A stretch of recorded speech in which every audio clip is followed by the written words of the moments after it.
courage. Oh bah oui, moi, Guy Hézard a 73 ans et chaque année en octobre, il prend rendez-vous chez son médecin pour se faire vacciner contre la grippe. Hop. Régulièrement, oui, bien sûr. Oui, oui, c'est nécessaire. Hein. Et ça n'est pas ce médecin généraliste qui dira le contraire, surtout après l'épidémie de grippe particulièrement sévère de l'hiver dernier, même si le vaccin a été cette fois bien moins efficace que prévu. L'année dernière, c'est vrai que le virus s'est un peu modifié, le vaccin était très bien adapté, mais pour les virus qu'on avait anticipés, on n'avait pas prévu cette modification. Cette année, le vaccin a été corrigé et il faut se faire vacciner dès maintenant. Ça protège particulièrement, je le rappelle, les personnes fragilisées, les femmes enceintes et puis les personnes les plus âgées qui sont les plus à risque.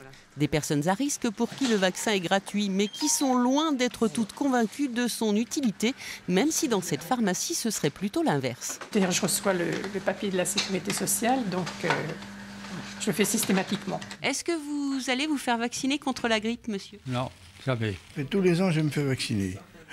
On arrive à un âge où il faut prendre des précautions pour être le moins malade possible.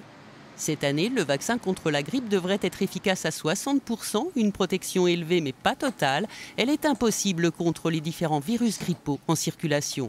Pour la grippe, on fait un pari, puisque on fait le pari que les souches qui circulent à l'année précédente seront celles qui auront la plus forte probabilité, puisqu'on est en probabilité de circuler cette année. Voilà, donc on prend toujours un risque, mais relativement calculé.